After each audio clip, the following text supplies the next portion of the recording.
I went to a Taylor Swift trivia party the other night. My friends and I, we got together. We finished. All right. Now, our name was Travis Swift, and That's our cute. team name, we finished dead last because we know nothing about Taylor Swift. But Okay. the person who finished first, their team name was Kardashian Neighbor. Were you calling in? Was that you? That's very funny. That's very funny. No, it was not me. But I if I have to admit something, it is. I was in the background. I was the phone a friend for that team. Yeah, because there were some like old country trivia questions in there that were there of course really? Taylor comes and I'm like, and country like nobody's business. I do know country. You know country, and now I know you know Taylor, and so you're like Travis Swifty. This is Taylor country. I'm gonna call you Travis Swifty. Travis Swifty. Got That's it. That's your name.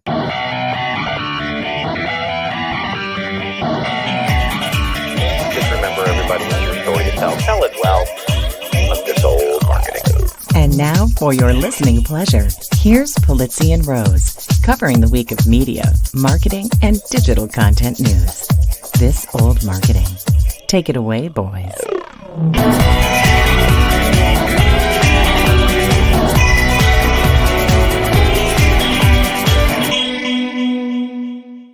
Well, hello, friends. Welcome to This Old Marketing, proudly brought to you by the HubSpot Podcasting Network, the audio destination for business professionals. And, well, I'm Robert Rose, and welcome to episode number 426 for May 3rd, 2024. And with me, as always, as he always is, my friend, my colleague, and a guy who hasn't yet violated his gag order, Mr. Joe Pulizzi. You can't start with that. Yes, I can. You can't start with 100%. I have to start with that. It just doesn't seem right to start. Yeah. How are you? Well, you already know how I am.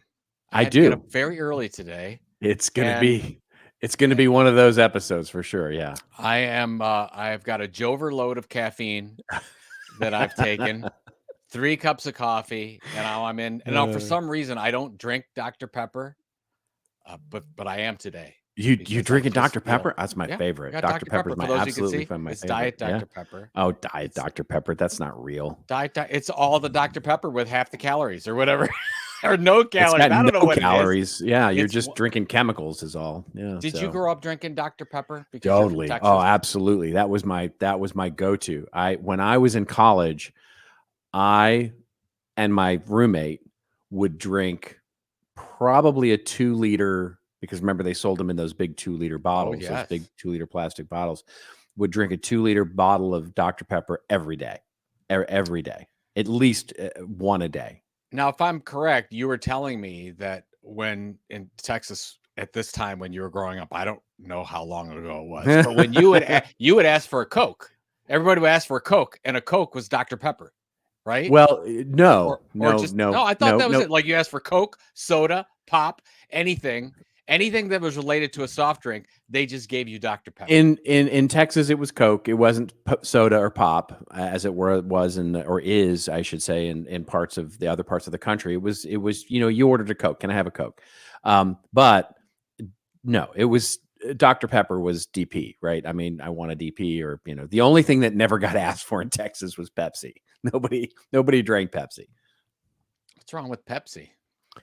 Well, it doesn't. It's just awful. I mean, it's just an awful drink.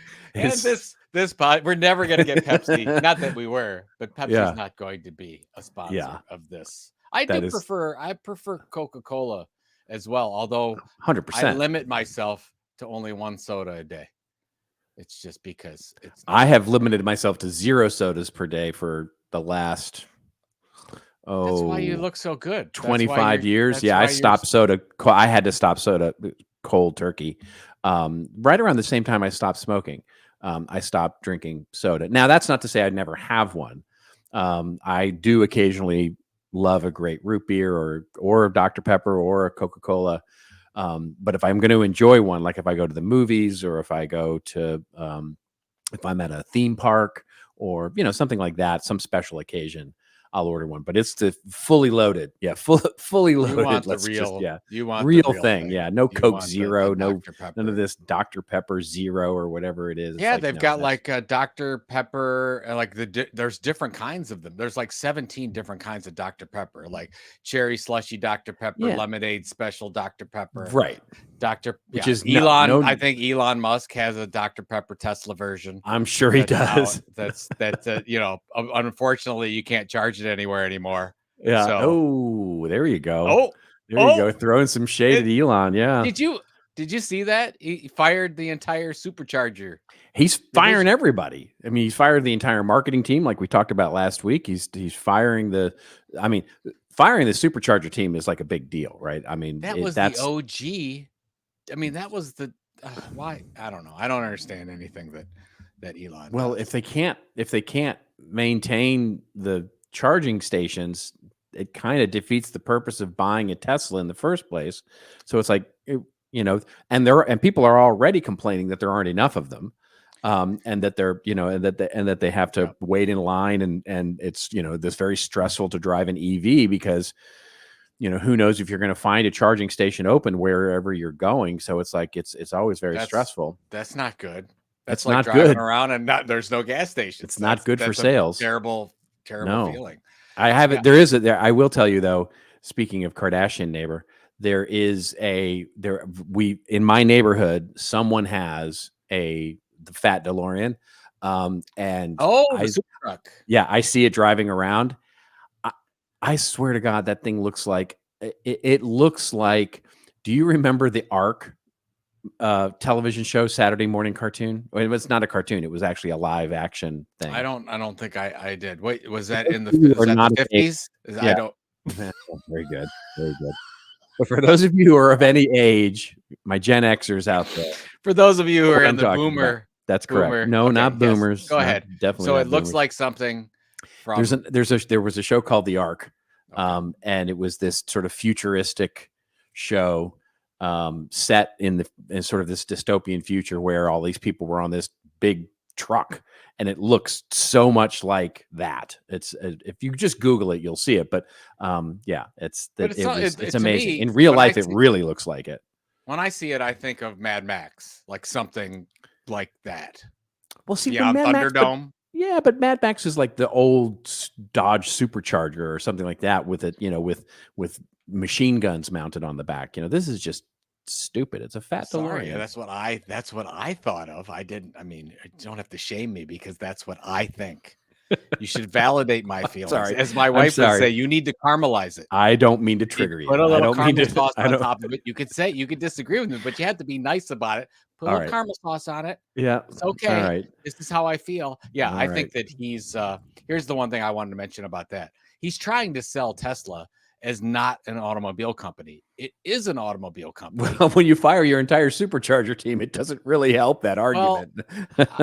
How does it ever grow into that valuation? It's so rich. It doesn't. If you look at it on a stock valuation, and if they were going to be in the ballpark of a PE ratio of a General Motors or a Stellantis or any of those companies, it would be like $30 a share, and it's $180 stock right now. Yeah, not a financial show.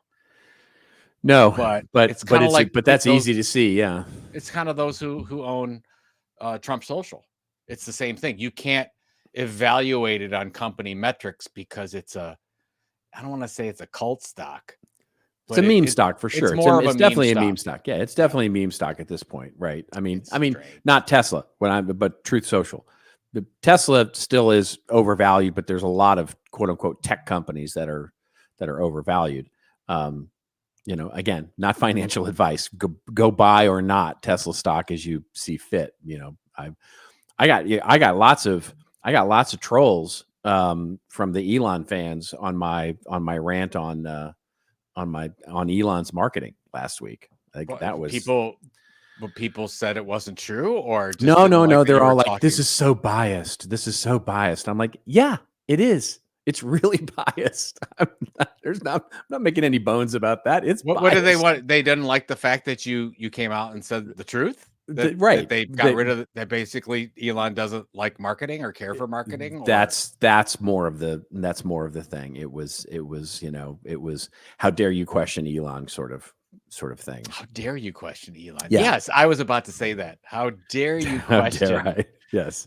The Elon, mad genius, the creator of everything in the world that is good. Yeah, How's that? indeed. How's that the thing? Because you're in California, right? Yeah. How's the underground tunnel going that Elon was behind? That's dead. It's dead and gone. Neuro tunnel? No, that's Neuralink. No, What's Neuralink. It's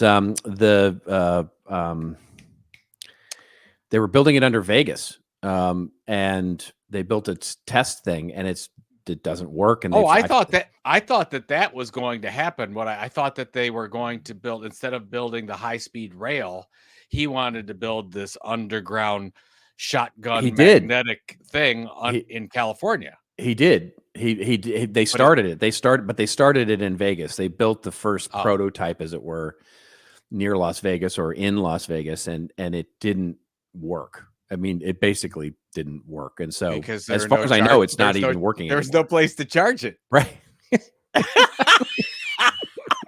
Exactly. That's so terrible. If you're a Tesla shareholder, we apologize. Well, no, we don't. We absolutely don't apologize for you. That's on your own. This is not a financial show. We have to caramelize it a little bit. There it is. Because we don't want any haters. We want to hold on to our small group of wonderful listeners. That is correct. Yes. For any Elon lovers out there, we are sorry if we've triggered you. So anyways, do you want to, what are we doing today? We're doing a fun show. We are going to do a fun show. So it was a slow news week. But we have CEX coming up next week, where you and I will get to hang out and see each other. Yeah, it's going to be really fun. So we thought with the big story that we would focus on for our main story in the show will be to talk about what we're going to talk about. So each of us has presentations that we want to give. And so we'll talk about why we chose this topic and what we're actually going to say. And then, yes, we will cover some of the news after we talk about that. We'll talk about, I'm sure stuff will come up like Amazon's earnings. They just crushed it, but it was driven by ad sales. So we should talk a little bit about that. But mostly we can talk about Instagram and Twitch changing their algorithms, changing the way that they present content for content creators, which is causing a little bit of a stir. And you have a take on that I'm really curious about. And if we have time, we'll talk a little bit about how there's a new study out that says that 67% of marketers are actually using AI to boost content production. I'm not sure. You're not buying it? You're not buying that? I don't know. We'll talk about it. And then we'll get to our hits and misses, where we pick a hit or a miss from the previous week in marketing. I'm going to talk a little bit about one of my favorite bands, Phish. You a Phish fan? Do you like Phish? I'm not a Phish fan, but I love what they do, and I'm looking forward to your. So hits. They're at the Sphere now, and if there was a band that could top U2 at the Sphere, I think Phish might be the only band that could do that. So that's going to be. I'll talk a little bit about my rave there, and then you are going to talk a little bit about Adidas and how they have overinvested in marketing. Adidas. We're going to talk about Adidas. Yes. And then we'll get to our rants and raves. I will talk a little bit about, once again, Google delaying the deprecation of the third-party cookie and what that. You are on that. Do you have any cookie haters? No. No. I know. But this one's a big, my rant is my mea culpa, that I was completely wrong about this 3 weeks, almost a month ago now. I love when Robert's wrong. It's like one of my favorite episodes. There you go. And then your commentary is about that no one buys books anymore. I have a couple different articles we're going to talk about. There's been lots of drama going on in the book publishing industry about these articles, and we're going to talk a little bit about them, about whether or not nobody's buying books or we just can't find the book information or the data anymore. Lots of things to discuss. It'll be fun. There is indeed lots of things to discuss there. Okay. So a fun chock-a-block show with a caffeinated Joe. Look what I did there. I was a poet. That's a fun show with a caffeinated You're Joe. part of the tortured poets department. There it is. I told you. I'm the phone a friend there. You're a Swiftie. All right, let's get to our first story, which of course is our presentations for CEX. Both Joe and I, Joe, of course, will have a keynote. I will be relegated to a side closet with the brooms and the vacuum cleaners. You're in the big room. You're in the big room because you have a big idea session. That's right. As you I don't know if it's a big idea, but I'll let the audience determine whether or not it's a big idea or not. But I think it's an important idea. Do you want to go first, because you are, after all, you? So do you want to go first and talk about what you're going to talk about? You have your session's 45 minutes, I believe, right? That is correct. So that's wonderful that somebody gave you a 45-minute session. I'm really pleased about the whole situation. I have about 12 minutes in the morning because I have to do housekeeping and I have to welcome everybody. I'm first up. It's very important to welcome everyone to Cleveland, Ohio, and do it the right way. But I love doing it. And I was really I was struggling with this. I'm like, what do we need to talk about? Got a lot of content entrepreneurs, content creators. We've got a lot of agency people. We've got some marketers in the room. We're like, okay, what do I really need to talk about? And the thing that I kept getting feedback over and over on is whether or not the model has changed because of the big algorithm changes in social media. Like what has really happened? And so I'm going to go through, I'm not going to give the whole thing away, but I'll basically tell you, I am going to start with the mid 2000s content creation, entrepreneur model. And here's what it looks like. And basically, I mean, you know that when we launched Content Marketing Institute, we focused on building assets. We built lots and lots of assets all over the place. We built a blog and articles ongoing on our website that became an asset. We had an email newsletter that was an asset. We created in-person events that were assets. We did training that became an asset. We did lots and lots of things, and that's what you do. That's what hopefully successful companies do. And I remember, whether or not you love them or hate them, I read the book Rich Dad Poor Dad from Robert Kiyosaki years ago. Good stuff. Yeah. And basically he talks about what's the difference between a millionaire and not a millionaire. He talks about building assets. You want to build as many assets as you can over a long period of time, and you will be successful. And that in the 2000s, that was the way that you created content. You built these assets long term. And then, in 7, 8, 9, 10 to 15, we had all these social media networks that cropped up. And what you were seeing, you saw this content business model change from, I'm not going to create so many assets. I'm going to take a lot of my time and energy and move that over to what we would call rented land, other people's property. So we would not do an in-person event. We're going to go do a YouTube channel, and we're not going to do an email newsletter. We're going to spend time on Instagram or TikTok or whatever. And at the beginning, this worked really, really, really well, because those networks were paying you off in the fact that they were sending tons of traffic to whatever assets you had left, and it was working. And you're like, great, I'm going to take a chance on this rented property, this land that I'm leasing for a while with that, and put some energy there because I get so much in return for that. And I would say, correct me if I'm wrong, but I think we had a nice little 4-year window with that really, really worked well. It seemed till maybe 16, 17, something like that. Well, the algorithms caught up, and the algorithms basically said, we don't care about you, content creator, content marketer, brand, media company.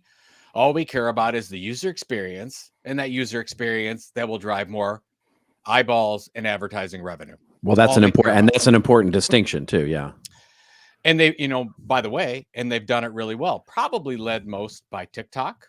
And then now we'll cover later that, Instagram's taking that on, YouTube's taking that on. They're basically saying we're in the past where, for example, you and I built fairly decent audiences on Twitter and X, but now just because you have a following on any one of these social channels doesn't mean those followers are going to see anything that you put out. Right. And that's on almost every channel right now. So all that energy that all these content creators put on these social media channels is for naught, because that followership means absolutely nothing, because all the algos are going to do is figure out, okay, what's resonating, and they're going to keep throwing that in. And that could be from a first-time content creator. It could be from somebody that's a hobbyist. It could be from a media company. It could be from anything. Doesn't matter. but there's so many people creating content, it's really hurting the content creators that are trying to do this for a business. So we're all waking up to this fact, and have been for the last couple of years. And you and I have been talking about it since we came back on the air.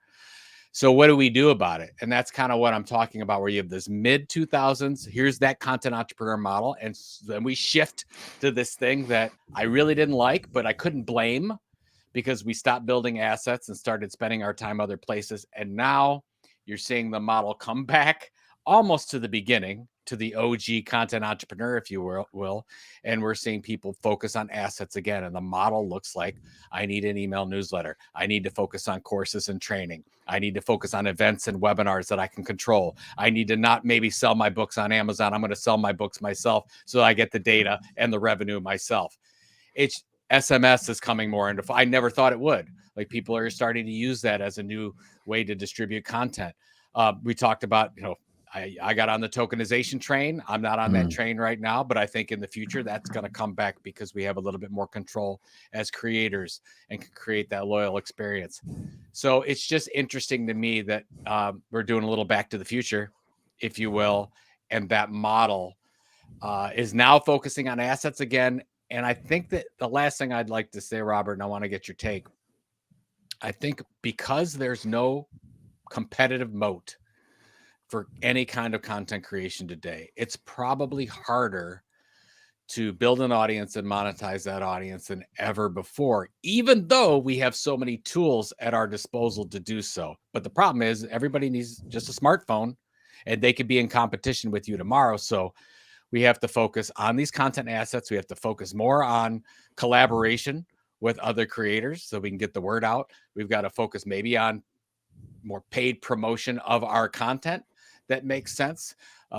We have to focus more on, yes, the ownership of it, but focus on the spending as much energy and treating those things like their own little products. And you've said that forever. Like, we have to treat our content like it's a product. We can't just say, oh, we get free distribution. That free train is gone for everyone. We're never going to see that again. And so here we are back in 2005. And what are we going to do with that opportunity?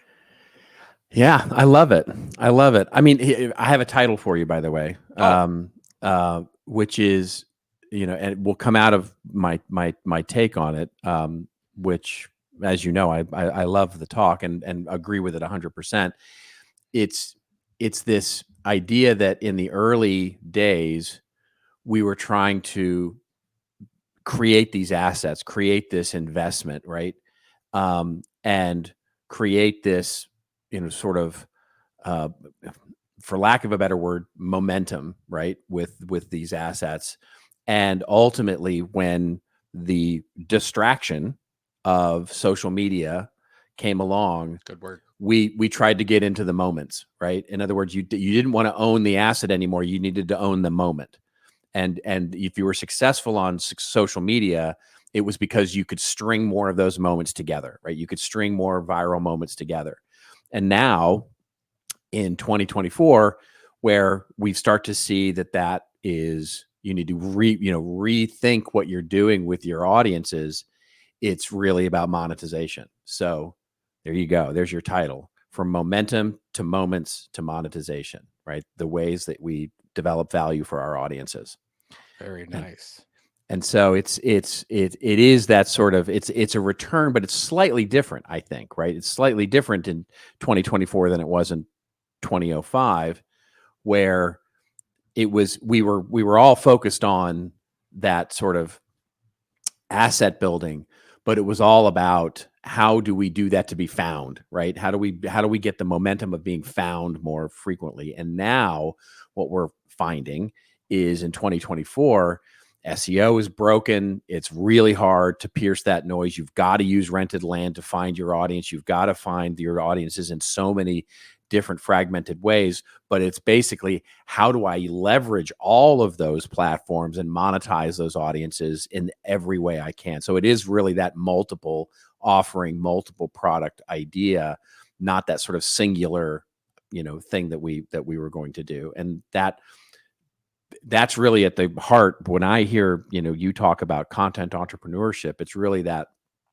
In fact, I'm dealing with this right now with one of my clients, which is a media company, which is getting out of this idea of getting everybody to buy now something that we've built, right? Whether it's a book or or a magazine or a thing, and it's rather how do we diversify all of our revenue streams to different products so that we can sell more things to more people, right? In other words, it's really how do I get deeper relationships with my audiences so that they want to buy more stuff from me? And that's what we can see with Mr. Beast, and we can see with so many of the successful content entrepreneurs out there. Yeah, it's almost, and it's, if we look at Tilt research from 23, the average content entrepreneur that was doing six figures, they only had like a real audience of about 4,000 people. So Kevin Kelly's super fans is like really a thing. 1,000 friends, 1,000 fans. That's right. Is a thing, because to your point, if we get to know them really well, they want to know, like, and trust us and support us. They'll buy more things from us.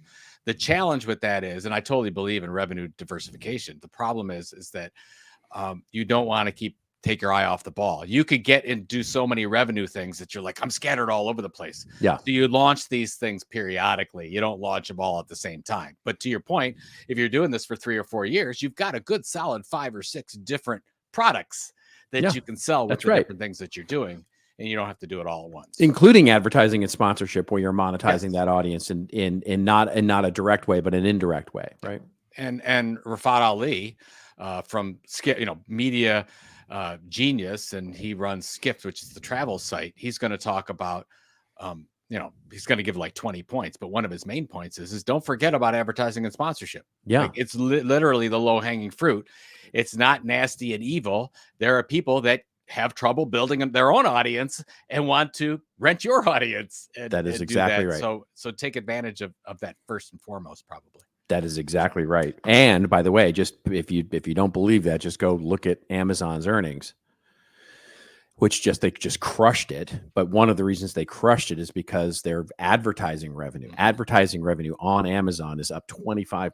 And it's crazy the amount of money they're printing now with advertising revenue. What's interesting is we've been talking about this content marketing thing forever. And I think we once believed that would a content marketing budget start to eat away at the advertising budgets?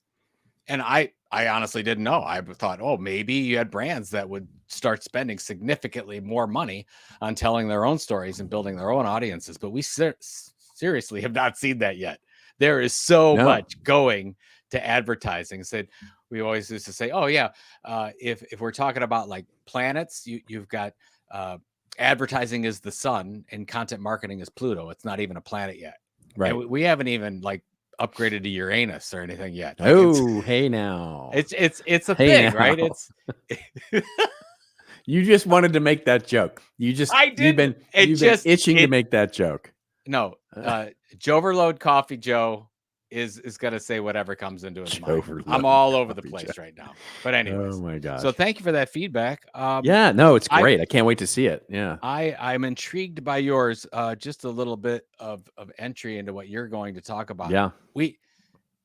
What we're finding with content creators is they don't have any idea of what a proper marketing strategy is. Yeah. And that's one of the reasons why I asked you. I'm like, I think this is important and critical, not just for marketers at brands, but for single content creators who want to do this as a business. They don't have necessarily understanding of the levers you have to pull from a marketing standpoint. So that is why you're doing what you're doing. Yeah, it's a fascinating thing. One of the things that I have learned over the last decade in working with smaller businesses, and that means everybody from solopreneurs to even businesses that are just under 100 people or even under 1,000 people, where marketing itself, the actual practice of marketing, is either done by the business owner, and that's the case of the solopreneur. It's like the solopreneur is doing their own marketing for their own thing,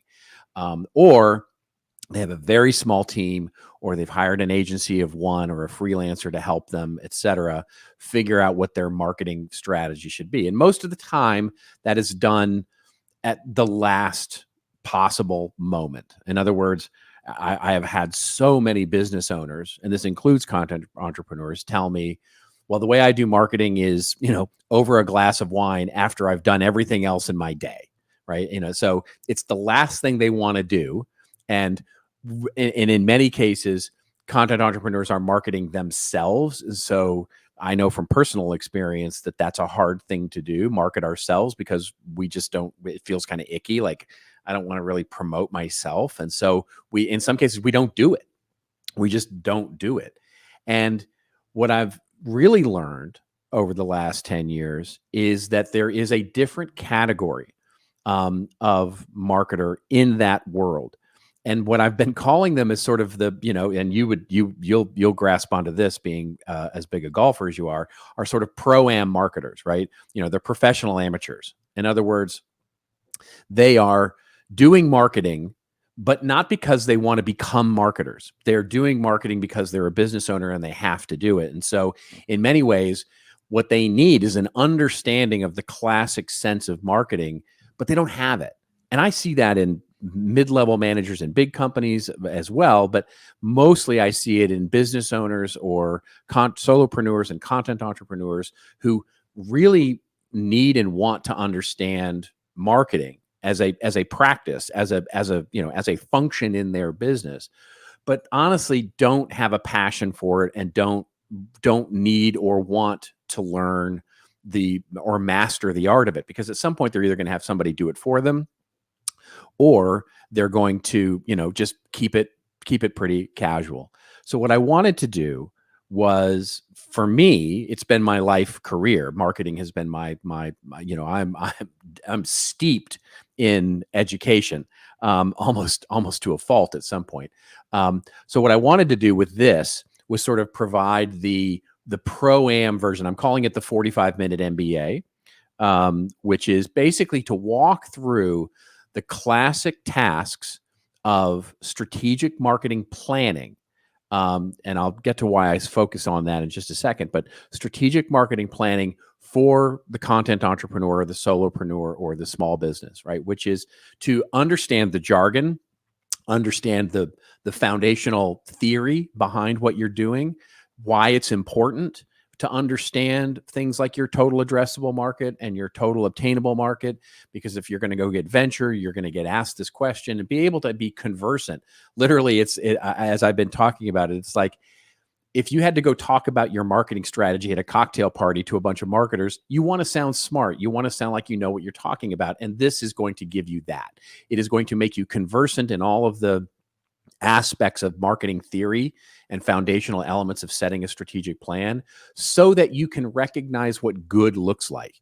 And so it's not about to teach you how to master marketing. You'll spend a lifetime doing that, and you have no interest in that. But what it is sort of an overview of what the strategic planning process looks like. I call it a marketing intelligence system, because it's not a project. It's an ongoing thing that you do and you devote time to every month.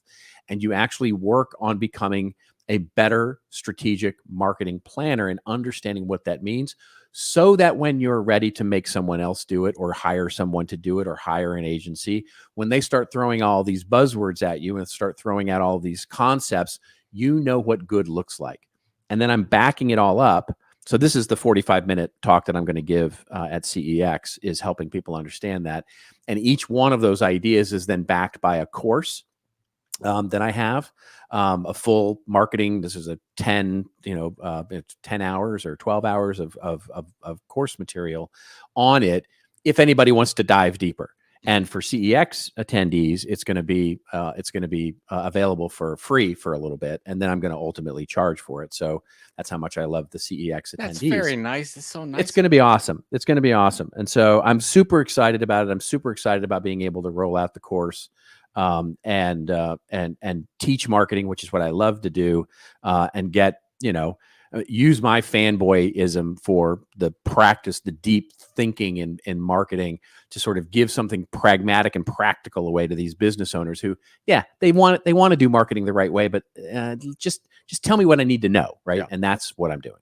Well, what's interesting, and I've been in many consulting meetings with you as well, and when you start talking to either the marketer or the business owner, they, for some reason, inherently think that the thing that they are doing from a content creation standpoint is marketing. Right. That is correct. That's the big thing. That's the big thing that people, because I mean, you've heard it, right? It's like we're doing a blog like that. That's right. We're distributing the blog, RSS feed, the whole thing. It's like, yeah, that's fine. That's not right. marketing. Exactly. That's such a great point. It's such an important point, and it's one of the first slides that I say is your content as a content creator. Your content is not your marketing. It may also serve a marketing purpose, but it is not your marketing strategy. It is not. It is your product. It is your value. It is what you do for a living. We ran into that. I mean, early days. Remember our first project? We worked together with a small medium-sized technology company, and that was that was the internal conflict as well, because we were creating these blogs and newsletter and a bunch of assets with it, but we couldn't get corporate to agree to do any marketing with it at all. That's right. Even go so far as putting it on the website page so people knew it was there. Like, it didn't fit in with anything else going on in the organization, which is why that's a really good recipe for failure. Exactly. Well, you just said it a couple of minutes ago when you talked about the idea of advertising, right? And advertising becoming Pluto or Uranus or something, something about that. No, advertising is the sun, and content marketing is Pluto. There you go. It's not even a planet. I don't know who brought Uranus into this. Oh my God. Oh my God. I saw this. I'm not going to get this right, but there is a store, like a fudge store called Uranus. Nice. And I love whoever's launched that business. That's I love great. them. That's good stuff. That's good stuff. But what I was going to say is that the increase in advertising is an interesting trend, because what has fundamentally changed is not the fact that we're buying access and rental of eyeballs and audiences. That's a classic thing that's happened. It's the nature of the advertising itself. What is it we're advertising, right? In other words, now that we're thinking through marketing and content marketing, I'm seeing just as many companies advertise their blog, right? Advertise their app that they use for lead generation, or advertise their webinar that they're having, which is helping to nurture leads through a bigger B2B, sort of idea. So it's, what is it we're actually paying money to rent the attention for? Because sometimes the conversion rate on an ad is way better if you're advertising a piece of thought leadership or a piece of content rather than and that's why we've always, you and I've always said that content marketing is a business strategy that needs marketing. And so, it's anyway, we'll talk all. You've said, content marketing makes everything you do, everything your marketing arsenal better. That's right. If you do it properly. Do we need to get to? Look, here we are. Yeah, here we are at the 37-minute mark, and we're just now ready for. It was a big story. We had to cover. It was very important. I'm glad we spent the time on that. I'm sure our listeners are as well. And speaking of paid media and advertising being the sun and a couple of Uranuses circling it, we need to pay some bills. So much like the age-old question to skinny jean or not to skinny jean, marketing strategies can come and go and come back again. Who can keep up? Luckily, there's HubSpot's 2024 State of Marketing Report, the skinny, if you will, an all-in-one guide for what's happening this year and how marketers can best approach it all. The report covers everything from increasing awareness and engagement to ensuring privacy, boosting efficiency, and, of course, growth. Don't get caught behind the trends. Visit HubSpot.com/state of marketing to get your free copy of the report.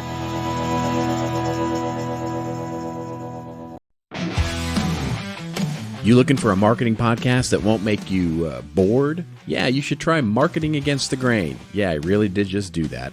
Anyway, Marketing Against the Grain, hosted by Kip Bodnar and Kieran Flanagan, is brought to you by the HubSpot Podcast Network. If you want to know what's happening now in marketing, what's ahead, and how you can lead the way, this is the podcast for you. One recent episode featured how they created an AI email course using, AI. Kip and Kieran share their marketing expertise unfiltered in the details, the truth, and like nobody tells it to you. Get Marketing Against the Grain wherever you follow your favorite pods.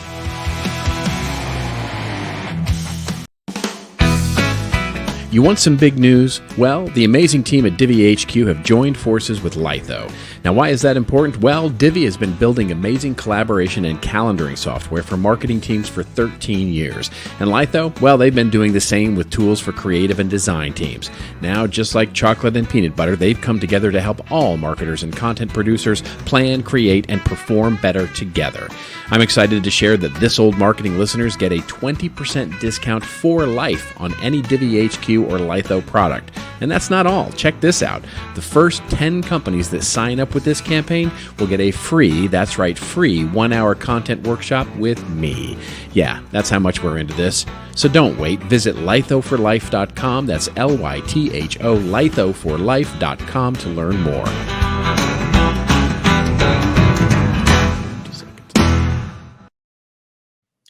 It reminds me of Beyonce's new album.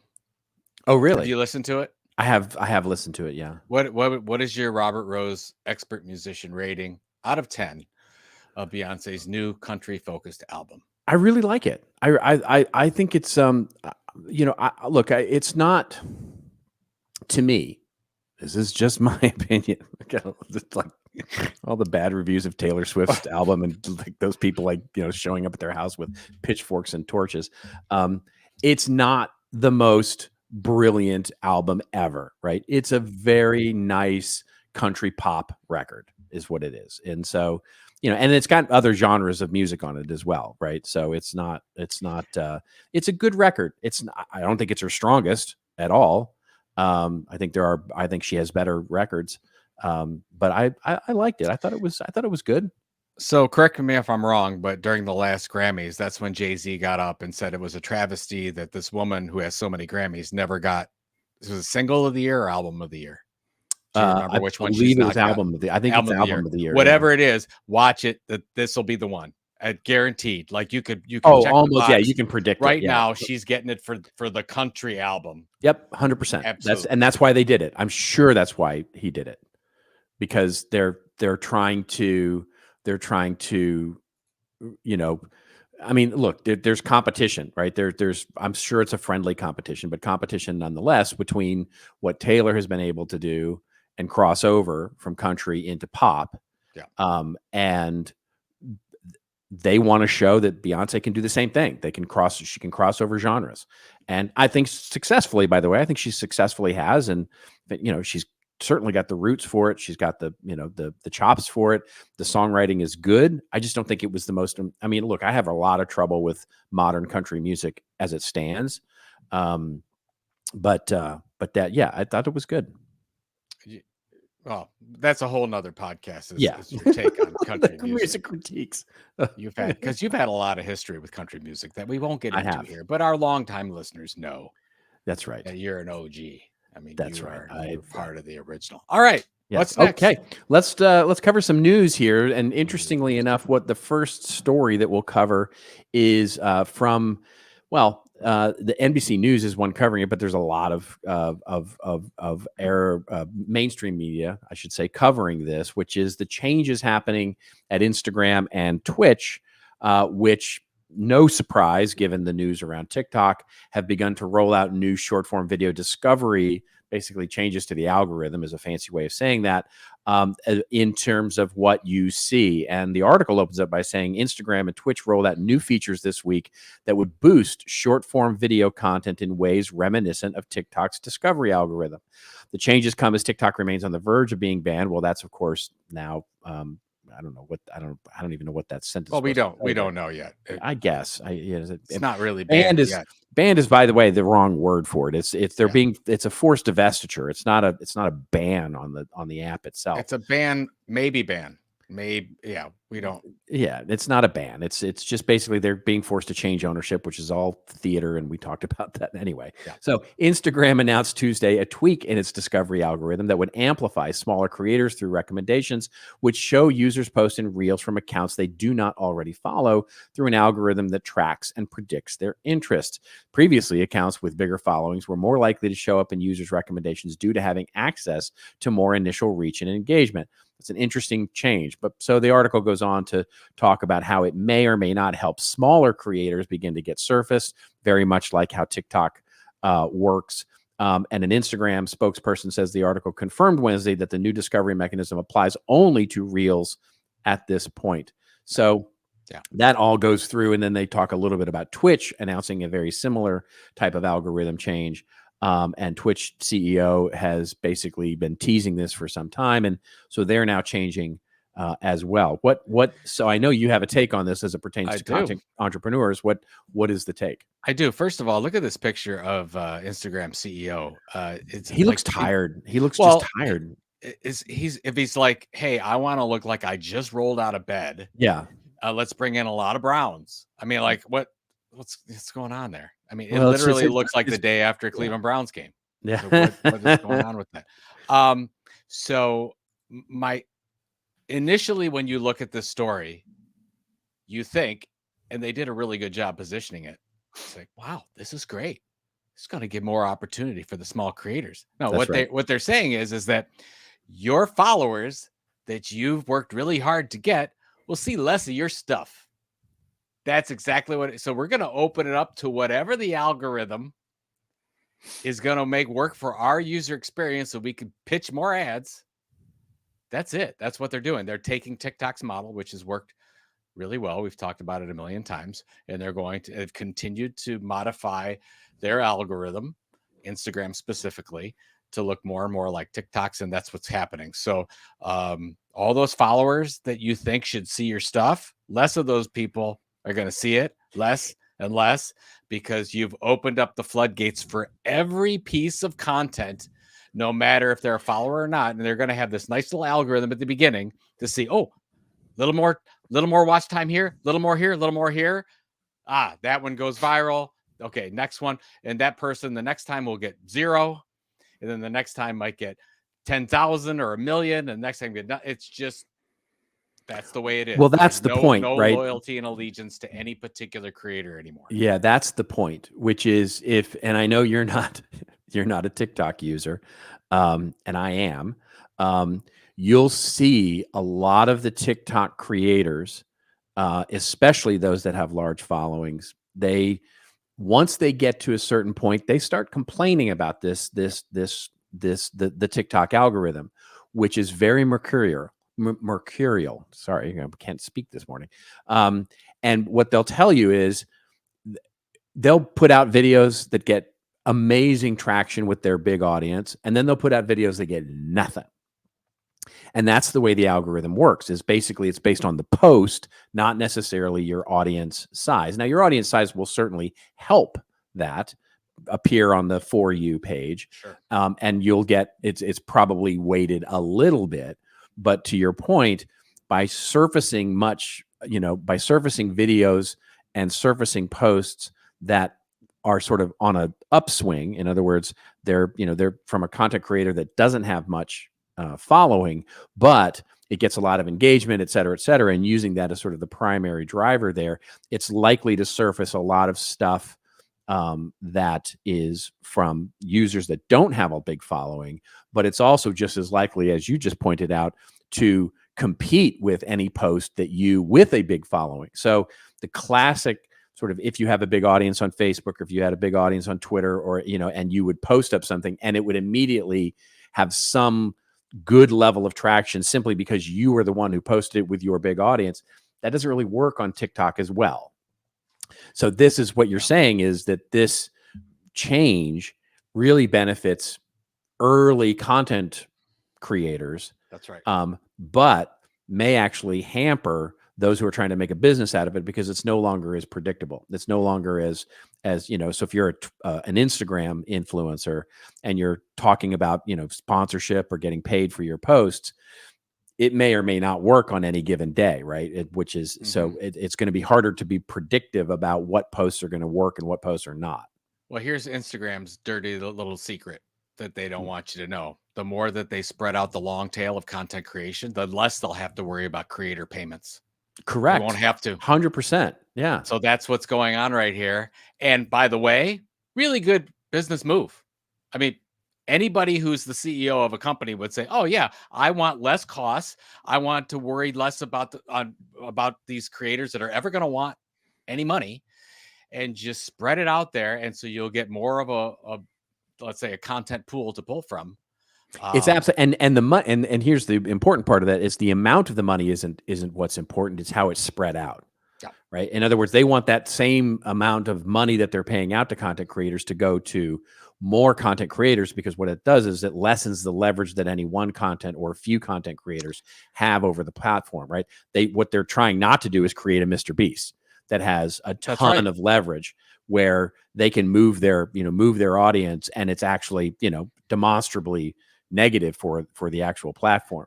So they don't want to create a top heavy situation if they can avoid it, because that gives leverage to the content creators who have those big audiences. It's think about the Matrix. Yeah, that's right. So if I can take one of those batteries out, it's not going to do anything. If I've got Neo and Trinity that's sucking up most of the energy, that's a problem. The whole system is based on those two. Yeah. But if I can spread it out, doesn't matter. One doesn't matter. That is exactly right. That is exactly right. All right. Bring the Matrix in. All right. Let's get to our hits and misses, where we're going to pick a hit winner from last week in marketing, and or a loser of this week in marketing. And do you want to go first here? Do you want to go with your Adidas? Real quick. The idea here with Adidas pledges to overinvest in marketing, as CEO admits we are not as good as we should be. First of all, I want to give them kudos for saying what everybody knows, that they haven't invested enough in marketing over the years. There's a couple things. First of all, this is way too late. First of all, great. It's a hit. Don't get me wrong. But yeah, I'm very concerned that they've let Nike take the lion's share of word of mouth, because Nike spends way more on marketing and had invested in athletes and marketing of those athletes way more than Adidas ever has. And that's why Nike doesn't have to discount like Adidas does. And they talked about this in this article. There's way too much discounting going on, and they feel if they invest a little bit more on the marketing side, they won't have to do that necessarily as much on the discounting side. So a good thing. They're going to increase investment in marketing by 9%. Great start. Yeah. Need more. Yeah. Need absolutely more. So kudos. Good hit. Not enough. You're battling against one of the greatest luxury brands in the world, which is Nike, which I believe is a luxury brand because they're getting full price for some of these sneakers and outfits. Yeah. And I would say that they need to take the next step, if you will. I 100% agree. And what I loved so much about this is that this is the exact opposite, the right kind of way that a CEO should react to marketing, right? Instead of Tesla firing the marketing department. And what annoyed me, if you remember, what annoyed me so much about that was that Elon blamed marketing. Right. They blamed, for the poor performance, and basically said the advertising was average. And basically, as they fired the team, they blamed the team for, sort of suggesting that that's the reason that they're getting canned. And of course, it's not. It's big. It's part of a larger layoff, broadly speaking. But the CEO going out of their way to say, "Oh, but the work was average," right? And that's just, as I said ad nauseum last week, that's just unnecessary. It's just stupid. This is the opposite of that, right? It's basically saying, hey, we're not as good in marketing as we should be, but it's not the marketing team's fault. It's that they haven't had the resources to do it. We need to actually increase the resources and budget that we need to do to become smarter, because we have, and I will personally, because they were a client, Adidas, I've met the marketing team there. I know many of the content people there. Yeah. They're good people. They're very smart. They're very creative. They're very data-driven. They know what they're doing. And they have all the challenges that you would think of as any big company has, including, by the way, Nike, but they, with more resources and the ability to do more branding and more brand advertising, they'll be great. And it's such a refreshing thing. So I 100% agree with your hit this week on that. There you go. Awesome. Yeah. And yours? Mine's a hit as well. Not a lot to do with marketing, other than the fact that I think it's, when you talk about the sphere, everybody was like, well, who are you going to have after U2 come into the sphere? And I've really, really, really wanted to go to the sphere and just haven't made it yet. And then when I saw that Phish, one of my favorite bands, so I've been a Deadhead for a long time, and of course don't get to see the Dead anymore, really, because and can go off on a rant on this, right? The Dead stopped being the Dead when Jerry died, but that's a whole other podcast as well. Anyway, I love Phish as a jam band. Have loved Phish since back in the 90s, when I first started listening to them, and they're the perfect band for the Sphere and all of the thing. And this Los Angeles, what we linked to in the show notes, is this LA Times review, which basically says it's not only just a great show, it's the perfect show for the Sphere. So a huge hit for I think the Sphere, and putting in a residency for Phish there, which is just going to be great. And I'm more excited to go see Phish than I was even to go see. I thought it was U2, very so, short. yeah. I thought it was only 4 times. I thought that the residency for the Sphere is going to be the Eagles. Is that true? That would be news to me. I thought I'm just looking over here. It says playing the second date of a 4-night stand. Oh, yeah. Well, then I missed that. Yeah. So there you go. There you go. I missed that. I believe the next one is the residency Eagles. will be the Eagles, because That's I what know I they're on thought. tour now and they're not coming to LA, which was bumming me out Right. too. I could be wrong. So Yeah. maybe we can look it up while we're All right. before the show. Journalists we are not. Investigative don't. journalists we are not. You don't listen to the show for accuracy. That's right. Right. Yeah. Nobody does. That's right. Yeah. Exactly right. All right. Now let's get quickly to our rants and raves, where Joe and I go off on a little bit of a rant or a little bit of a rave over something that makes us feel like we've been fined $9,000 for breaking the gag order or something. Have you seen all the stories coming out of this stupid trial? I mean, I've tried to avoid them. oh my God. If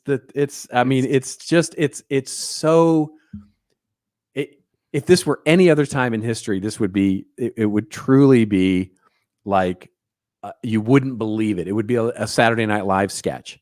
But the fact that that mainstream New York Times are reporting things like how he's farting during the whole court proceedings and he's falling asleep, and and the whole and then they going out and continuously breaking the gag order and ranting and raving about this. It's just like, it is such a circus. It is such a circus. Well, and we've talked about it. You've seen Mike Judge's Idiocracy movie.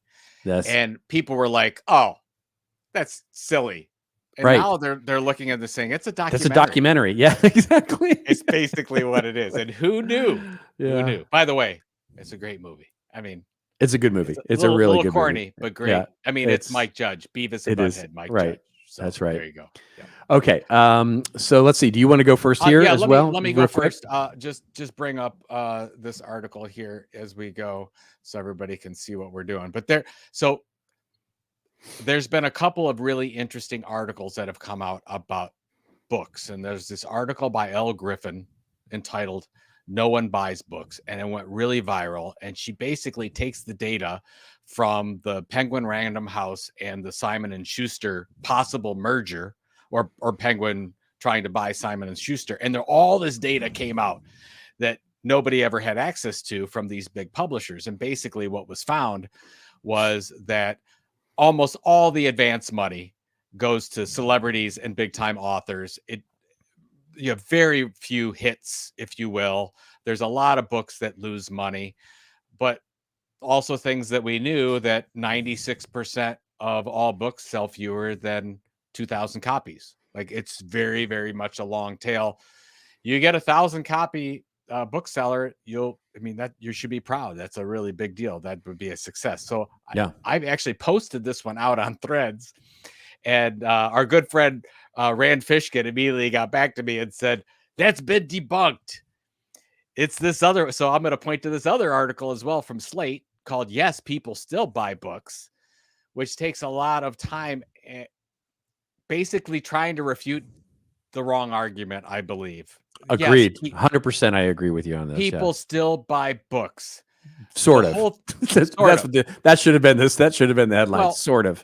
So, I mean, there's a really good scenario if you look at 1 billion books were sold last year, and 100 and what? Not as a billion, yeah, whatever, and 825 million tickets to the movies. There's people still doing this thing.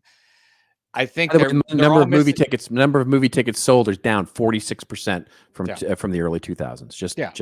as a data point. The point is, here's a couple things. So 1 billion books, that's what we know of. I think we're missing the argument and the opportunity. The argument here is that look at the data that was originally put out there. The traditional book publishing process is absolutely broken. Yes. And that's, I think, you want to look at the numbers that came out from Penguin and Simon and Schuster are their numbers. Now they can make them look good or bad or whatever, but it's true. I mean, the money goes to a few, the top 1%. They take a lot of risks, whatever, and they sort of fill in the gaps with everybody else. And they don't really care. Right. They don't really care.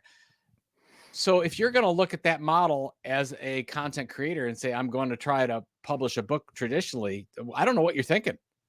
It's that why even go through that anymore? Now, if you can get it and you can get that big advance and you get a little upfront, great, but those are few and far between. And you got to remember that they're not market. Even it's funny when you look at some of the data from some of the, like is it Colleen Hoover, who's all over everywhere. Yeah. They basically said Colleen Hoover sells almost all of her own books. She does almost all of her own marketing. They hardly spend anything on marketing because she's got a great TikTok following, which may or may not change now that algorithm changed. I don't know, but it's just interesting. I think the whole thing. So it's worth, if you are at all an author or care about these things, read these 2 articles. I think back to back, one's a really negative, the one's too positive in my opinion. But I think the whole thing is that this is an old business model that is in desperate need of disruption. It is being disrupted right now. There are solutions today. Technology makes it possible where we can sell directly to our customers and our readers. I think that's the way that most of us should go. And if you're a top 1%, great, take the book deal. If you're Justin Timberlake, great, take the book deal. That's right. Don't go direct. But for everyone else, you're probably going to look direct first. Yeah. I mean, look, this is not news, really. I mean, the debate here, which is very funny to me because only book geeks would have this kind of debate. Oh, and it's a debate. It's a hot debate, right? Which is, basically who's not, you have to have, you ever have these debates with people where it's like, how do you define argument? How do you define, and that's what it gets into the semantics, the details of how do you define product, right? And so, yes, we are debating between SKUs where you've got multiple ISBNs for audiobooks, ebooks, paperback books, hardcover books, etc., versus titles, right? Versus titles and all of those kinds of things. And yes, of course, the percentages, that's going to skew the numbers and the percentages and all of those kinds of things. Yes, the numbers are probably wrong, right? The numbers are almost definitely wrong because nobody, by the way, has a good, including BookScan, has a good sense of this, right? There's just no way to get your arms around. It's the same as what's happening with Nielsen. Nielsen can't wrap their arms around ratings anymore. This is my point. Because it's all over the place. And the same thing with books. It's all over the place. This is my point. It's the same with Spotify and podcast. It's the same with Spotify and musical albums. It's the same with every other kind of format of content and the ways the distribution. One of the things that we have to remember is that distribution was also democratized when content creation was democratized. And so distribution becomes democratized. And so there are so many different ways to now consume the same content, and getting your arms around the actual measurement of that is impossible. What is empirically true, though, is that it's much harder and much smaller audiences await because there is just more supply. There's more supply of stuff. And so with more supply of stuff, fewer titles are going to get consumed because they just can't either pierce the noise, and it's going to create a have and have-nots. And so the question isn't, as I've said before, it's like Clayton Christensen quote, "You may hate gravity, but gravity doesn't care." Right. The thing here is that this is the world we live in now. So how do you make a book work for you? How do you make Spotify work for you? How do you make a record album work for you? How do you that's what's changed. As you said to me years ago, when we talked about the New York Times, and I still remember this. I know exactly what That's you the know one where I'm thing you going with this. remember me saying. Is when we talked about the New York Times and how the New York Times was shrinking in size, and I was concerned that the New York Times, was going to go out of business. And you said, no, it's just right sizing for the context of the market that it's in. And here it is, 10 years later from our discussion about that, and the New York Times is considered one of the successes, but it's a fraction of what it used to be in terms of share of voice and those kinds of things. So this is what it is. It is what it is right now when it comes to books, records, podcasts, movies, movie tickets. Like I said, movie ticket sales. Yes, the box office numbers from a dollar's perspective is up because of inflation, but the actual number of movie tickets being sold is down like 36 or 46% since the early 2000s. We just don't go to the movies anymore, and we don't have to because it's on streaming. Streaming, same thing. Television ratings, same thing. All of this is basically, it's spread out over a much wider audience. And I actually told someone this morning that we were talking about TikTok numbers and the hour and a half that people spend with TikTok. And I said, that's being pulled from other places. That's not just, we just didn't gain an hour and a half. It's not a 25 and a half hour day now. Exactly. And people are now, oh, great. That's right. That's right. Like that is being pulled from other things. That's right. Yeah. Okay. That's right. What do you got? Very quickly here. This continues my rant of the last, I don't know. I'm sure everybody's tired of hearing about it now, but the Google last week announced yet again that it's the deprecation of the third-party cookie in Chrome will be next year. And I'm beginning to think now. So first of all, huge mea culpa, because I don't know, a month ago, when they announced that they had already started trials, that they had taken 10% of Chrome browsers and started to do cookieless sorts of surfing, I thought they were serious at that point. I thought they were really serious, like they were going to go through with this whole thing. And yet again, pressure from the CMA, which is the markets authority in the UK, the IAB, et cetera, who are all sort of looking at Google and pointing their finger at them and saying, this sandbox thing isn't going to work for us, for advertisers, for publishers, et cetera. I thought Google would be like, we're going to move forward with this anyway and go through with it. But yet they've delayed it again. And so I actually think at this point, given what I've read, so I went and read the CMAs, which is again the market authority in the UK. I went and read their latest update, which their number of complaints against what Google is doing has gone from 39 to 80 in just the last month and a half. I don't think it's happening in 2025 either. I think Google is going to delay. And just to our point earlier where we were talking about advertising, I think programmatic advertising, which I think has been a scourge on marketing, and I think sort of surveillance-based data scraping and all the things that they're doing in that world, I think that's going to be around for the foreseeable future. I just don't see it happening in 2 years or even maybe 3 years. So I think this is going to keep getting punted down the field because nobody can come to an agreement on what this looks like. So without some major legislation happening at the, literally the federal level, I think this is getting punted down the field. And it's, it's too bad because first party, it's going to, unfortunately, discourage marketers in companies from getting sharp on their first party data audience building strategies, because they're going to say, we can still, it's still okay. It's still okay. It's still okay. And I think that's a shame, but what are you going to do? I was definitely wrong on this. With the law, similarly, the lawsuit that's happening with the publishers and the print newspapers with AI, I think it's a similar thing because I think that's going to be punted for a long time. And then there's just going to be a big payout and we're going to forget all about it. That's right. It's just I think that's true. There's just way too, I hate to say this, but it's true. There's just way too much money with a very few number of companies and they're buying their way out of all this stuff, or it's so true. I mean, you even look at the Alphabet's earnings, right? Alphabet's earnings this last week, they crushed it. They absolutely crushed it in terms of their advertising revenue. And most of that was driven by ecosystem advertising, YouTube advertising, right? And so YouTube advertising is way up. The revenue is way up. Search advertising is hurting a little bit because AI and because they can't figure it out. And there's a whole rant we could go on about that. But the point is they're not going to spoil that apple cart for sure. I mean, the big 7 or whatever the number is, they're just getting more and more cash. Everybody. The only thing they can't do right now is buy things because the FTC won't allow it. Yeah, that's right. But other than that, I mean, they can do what Microsoft did with their OpenAI deal and basically buy control and not own the company. Yeah, So I think. And by the way, I think the Google announcing the dividend, that their first ever dividend, Wow. Google, and that's how well they did. That's how much they crushed it. That they're We have actually too much announcing a money. We have to dividend. give some away. That right, but the key is that they're not going to have to. They're not going to buy HubSpot. That I think that's clear now.